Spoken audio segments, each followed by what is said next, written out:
उसके विनीशियस बाद का वो तुम कुछ भी बोल सकते हो, वैलिड है सब कुछ। भाई नहीं वो भाई। उल्टा बोलता है, उसको बिल्कुल बोल सकते हो भाई।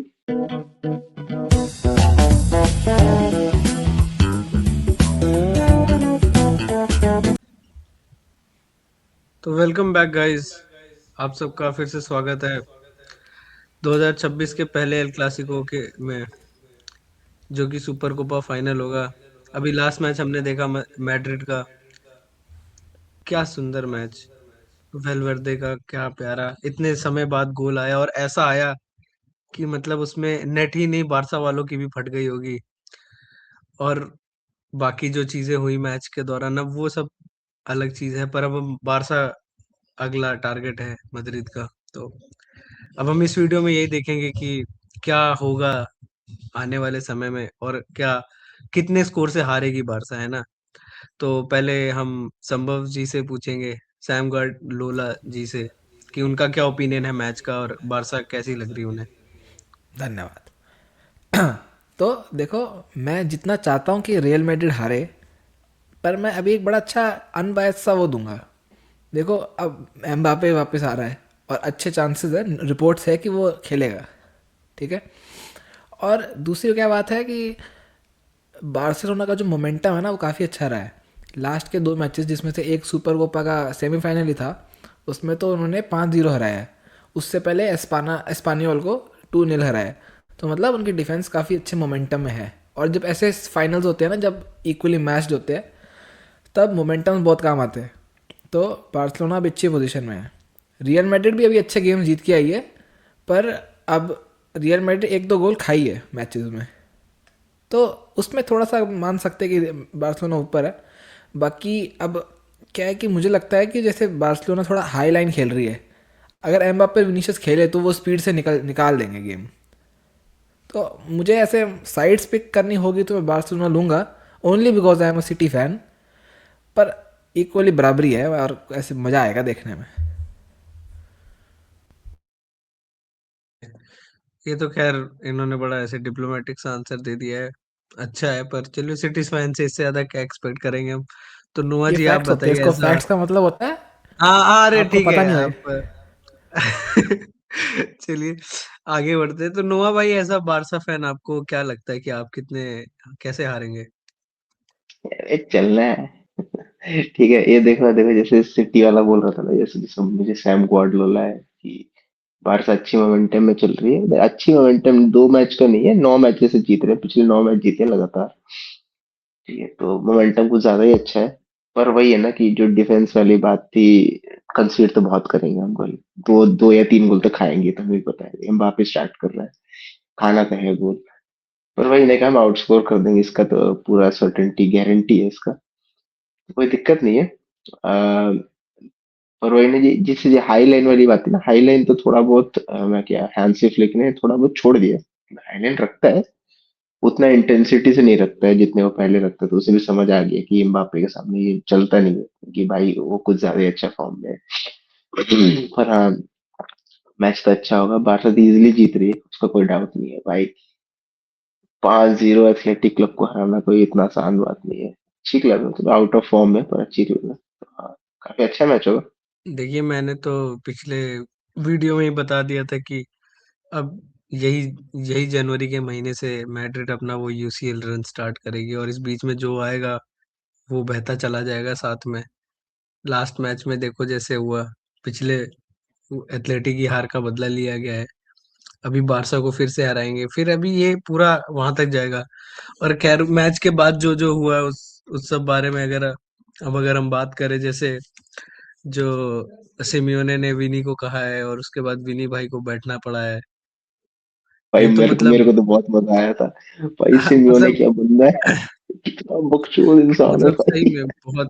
आप भाई, ये बड़ा ऐसे बहुत गलत बात है कि आप किसी प्लेयर को ऐसे बोलो, और फिर नहीं, क्या उसके करता बाद है, उसके विनीशियस बाद का वो। तुम कुछ भी बोल सकते हो, वैलिड है सब कुछ।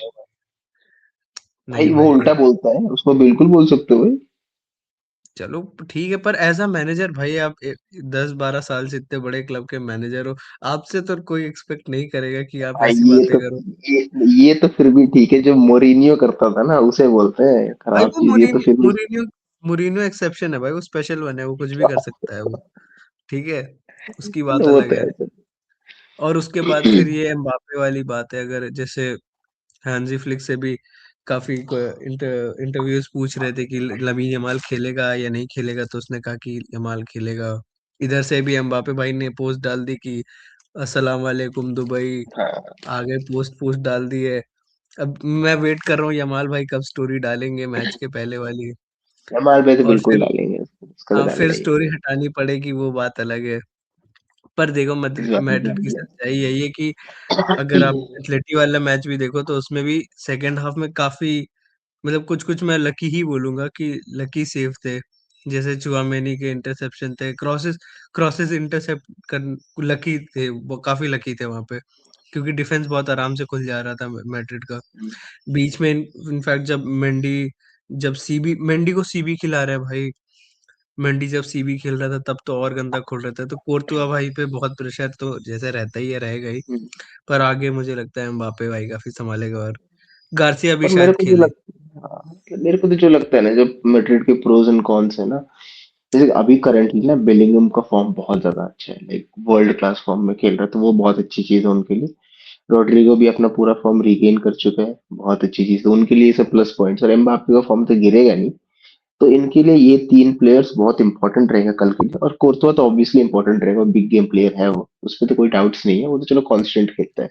और बेशक। फर्क क्या है ना, जैसे कि जो कल एथलेटिको के मैच और पिछले एथलेटिको मैच में क्या फर्क था, कि ये एक दो प्लेयर्स के फॉर्म में चेंजेस, और देखो जूलियन एल्वारेज बहुत आउट ऑफ फॉर्म था, वो एक बात है, पर चलो वो तो ब्लेम नहीं कर सकते। पर वही ना कि अगर तुम स्टैट्स भी देखोगे, और जो जिसने इन्होंने मैच देखा है, वो दोनों यही बोलेंगे कि मैड्रिड ने गेम डोमिनेट नहीं किया था। हम्म। वेलवर्दे का वो चलो वर्ल्ड क्लास बोलता, भाई मेरी खुद फट गई थी क्या बोलता हूँ, ठीक है ना, वो बात अलग है। पर वही है ना कि मैड्रिड ने गेम डोमिनेट नहीं किया था। और जैसे पिछले क्लासिको में भी बारसा में बहुत लोग नहीं थे, जिसकी वजह से मैड्रिड अच्छी खेल गई थी। पर इस बार वही ना, इस बार बारसा में पूरा स्क्वाड, गावी और क्रिस्टेंसन के अलावा, तो मेरे को लगता है कि इवन मैच होगा, एल क्लासिको तो चलो इवन मैच होता ही है, तो मेरे अनुसार तो ये है। तो मैं सैम जी से पूछना चाहता हूँ, उसे क्या लगता है मैड्रिड का सबसे बड़ा वीक पॉइंट क्या होगा? मुझे लगता है वीक पॉइंट ये होगा कि एमबाप्पे बहुत अच्छा खेलता है, और लास्ट एल क्लासिको में उसने दिखाया था कि वो अकेला कैसे पूरी टीम को लेके जा सकता है। तो पर कि अब वो आएगा ना इंजरी के बाद, तो मुझे ऐसा लग रहा है कि वो सेटल नहीं कर पाएगा, और वो मुझे लगता है ऐसे घोस्ट करेगा। वो बहुत अच्छा प्लेयर है, पर मुझे बहुत इंट्यूशन आ रही है कि वो एकदम अच्छा सेटल नहीं कर पाएगा, क्योंकि रोड्रिगो अपना बढ़िया फॉर्म में है, और वो उस दिन सिटी के सामने बहुत अच्छा खेला था, और उसने गोल बहुत अच्छा मारा था। और वहीं बेलिंगम भी फॉर्म में है, तो ये दोनों अपना गेम प्ले करेंगे बढ़िया, और इस चक्कर में वो दब जाएगा एम्बाप्पे, तो वो सिनर्जी नहीं आ पाएगी मुझे लगता है। ये सैलिड है। और मेरे आपको मैं क्या तो लगता है कि वो गोंजालो को स्टार्ट कराना और बेंच पे कब लाना, क्योंकि गोंजालो पिछले मैचेस में अच्छी परफॉर्मेंस दे रहा है।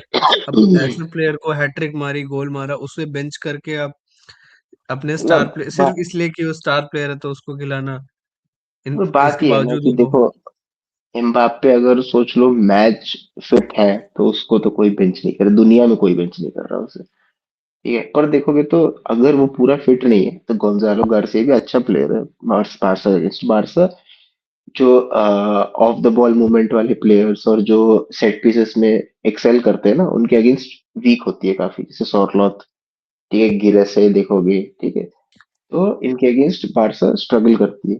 तो गोंजालो गार्सिया भी खेलेगा तो बारसा के लिए बहुत बड़ा प्रॉब्लम है। पर वही ना, अगर एम्बापे मैच फिट है तो उसके आगे तो कोई नहीं स्टार्ट कर रहा। मतलब एक बहुत ही, मतलब मुझे, मतलब पता, बहुत इलॉजिकल सी बात है, पर स्टिल क्या ऐसा हो सकता है कि एम्बापे लेफ्ट में विंग पे स्टार्ट करे और बीच में गोंजालो और विनी बेंच हो जाए? मेरे को मतलब पर्सनली नहीं काफी लगता ऐसा होगा, बहुत क्योंकि मुश्किल देखो, है, पर पॉसिबल है। मतलब फाइनल्स में तो इतना बड़ा चेंजेस नहीं करेंगे, तो फिर देखो स्क्वाड एक्सपेरिमेंटेशन है, ये तो चलो कोपा डेल रे वगैरह में से छोटे टूर्नामेंट्स में करेंगे, छोटे टीमों के अगेंस्ट, ये फाइनल में तो बिल्कुल नहीं करेंगे। और मतलब देखोगे तो एम्बापे ऐसा है ना, जैसे कि रैशवर्ड जैसे रख लो। हम्म। रैशवर्ड भी सेंट्रली खेल सकता है, पर उसका मेन पोजीशन लेफ्ट विंग है। एम्बापे का भी ऐसे ही है, एम्बापे भी लेफ्ट विंग खेल सकता है पर उसका मेन पोजीशन सेंट्रल है। तो अब एम्बापे की पावर्स या फिर स्ट्रेंथ को क्यों कम करेंगे लेफ्ट विंग में खिला के। बात तो ये है। कर प्ले तो खैर आपको मैं सैम गार्डियोला जी से पूछना चाहूंगा, उनको स्कोर लाइन क्या होगी मैच की? मेरे को दोनों टीम्स काफ़ी हाई स्कोरिंग सा गेम जाएगा मुझे लगता है। और 3-2 मुझे लगता है। अब मैं ये नहीं कह सकता कि कौन 3 मारेगा। हो भी सकता है कि 3-3 हो जाए फाइनल मिनट पे। पर ये 3-2 3-3 के आसपास ही रहेगा, ये हाई स्कोरिंग गेम जाने वाला है। ठीक है। नो। मेरे को तो 5-3 लग रहा है बारसा। देखो, गोल तो देख, ये बात है ना, देखो जब भी बारसा गोल खाती है तो गोल मारती है। बस वही है कि अब बारसा बिल्कुल गोल खाएगी कल, तो गोल भी मारेगी, मेरे को यही लगता है। हम्म, ठीक है, मतलब अच्छा है, मन बहलाने के लिए अच्छा ख्याल है। खैर मुझे देखते लगता है नहीं कि यार इस बार। 3-1 या 2-1 मैड्रिड जीतेगी।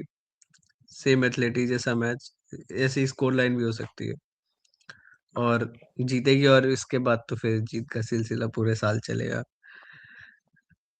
चलिए मैं तो खैर। देखना चाहता हूँ एम्बाप्पे को एक और टूर्नामेंट हारते हुए सऊदी में।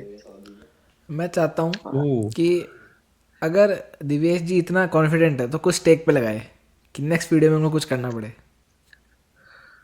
अरे मैं ऑन कैमरा कोई हरकत करने को रेडी हो जाऊंगा चलो एक अगर चलो मैड्रिड मतलब मैड्रिड हारी तो। एक चीज करवा सकते हैं तेरे से अगले वीडियो में, क्या? जो भाई हम उसमें बोले। बताएंगे। अच्छा अच्छा, ओके ओके, उसको सरप्राइज देने ठीक है। देंगे, ठीक है ठीक है। चलो ठीक है, on that note, hope you guys enjoyed. Bye. अब वो इंट्रो आएगा, वो मैंने बनाया है ना। वो पहले वाला भी मैंने बनाया था। ओके।